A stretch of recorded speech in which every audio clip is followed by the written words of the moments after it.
இன்றைக்கி நம்ம கொத்து புரோட்டா செய்ய போகிறோம். அதுக்கு என்னென்ன தேவைன்னா, நான் வந்து 10 புரோட்டாவை சின்ன சின்னதாக பிச்சு போட்டு வச்சுருக்கேன். 10 புரோட்டாவுக்கு 2 பெரிய வெங்காயத்தை சின்ன சின்னதாக கட் பண்ணி வச்சுருக்கேன். 10 பச்சை மிளகாவை கட் பண்ணி வச்சுருக்கேன். 2 பெரிய தக்காளி கட் பண்ணி வச்சுருக்கேன். இஞ்சி பூண்டு பேஸ்ட்டு 2 டீஸ்பூன் போதும். 8 முட்டை எடுத்துருக்கேன். 10 புரோட்டாவுக்கு 8 முட்டைங்கிறது கரெக்டு தான். அப்போ தான் வந்து டேஸ்ட்டாக இருக்கும். கடையிலேருந்து புரோட்டா வாங்கிட்டு வந்தோம். அங்கே கொடுத்த குருமா இருக்குது. இதையும் கொஞ்சம் நம்ம ஊற்றிக்கலாம். தேவைப்பட்டால் ஊற்றிக்கங்க, இல்லைன்னா தேவையில்லை. இதுவே நல்லா தான் இருக்கும். எப்படி செய்கிறதுன்னு பார்க்கலாம் வாங்க. எண்ணெய் சூடாயிடுச்சு. வெங்காயம் போட்டுக்கலாம். இதுக்கு தேவையான உப்பு வெங்காயத்தோடையே சேர்த்துக்குங்க. வெங்காயம் சீக்கிரம் வணங்கிடும். நல்லா வணக்கிக்கலாம். வெங்காயம் வணங்கிடுச்சு.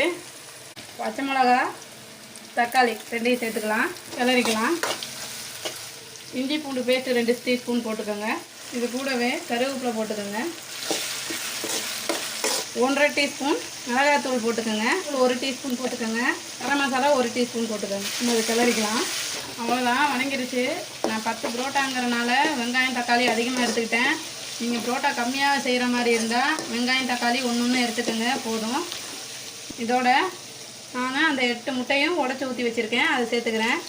இது நல்லா கிளறிக்கலாம். பாருங்கள், முட்டையை நல்லா வறுத்தாச்சு. நம்ம முட்டை உடச்சி ஊற்றினோன்னே வந்து புரோட்டாவை போட்டுறக்கூடாது. இந்த அளவுக்கு நல்லா எண்ணெய் பிரிஞ்சு உதிரி உதிரியாக நம்மளுக்கு வரணும்.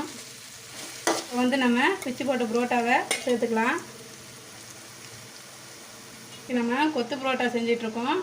கடையிலே கொடுத்த சால்னா இருக்குது, இதையும் உள்ளே ஊற்றிக்கலாம். நம்ம சால்னா ஊற்ற வேண்டிய அவசியம் இல்லை. ஊற்றினா இன்னும் கொஞ்சம் டேஸ்ட்டாக இருக்கும், கடை டேஸ்ட்டு வரும். அப்படியே கிளறிக்கலாம். நீங்கள் சேனலை சப்ஸ்கிரைப் பண்ணிக்கோங்க. நம்ம கடையில் போய் 60 ரூபாய்க்கு 80 ரூபாய்க்குலாம் வாங்கி சாப்பிட தேவையில்லை. ஒரு புரோட்டாவே 15 ரூபா 12 ரூபா தான். கடையில் எத்தனை முட்டை உடச்சி ஊற்றுறாங்கன்னு நமக்கு தெரியாது. அவ்வளோதான், ரெடி ஆயிடுச்சு. நம்ம மல்லித்தலையை போட்டு இறக்கிடலாம். சூப்பரான கடை கொத்து புரோட்டா ரெடி ஆயிடுச்சு. இது அப்படியே ஒரு பிளேட்டுக்கு மாற்றிட்டு டேஸ்ட் எப்படி இருக்குன்னு சொல்கிறேன். ஹோட்டல் ஸ்டைலில் கொத்து புரோட்டா ரெடி ஆயிடுச்சு. இது சாப்பிட்டு பார்த்துட்டு எப்படி இருக்குன்னு சொல்கிறோம். எடுத்து சாப்பிடு தம்பி.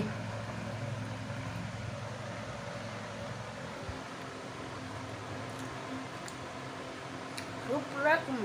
மறக்காம வீடியோ பிடிச்சிருந்தா லைக் பண்ணுங்கள், ஷேர் பண்ணுங்கள், சப்ஸ்கிரைப் பண்ணுங்கள். பாய்.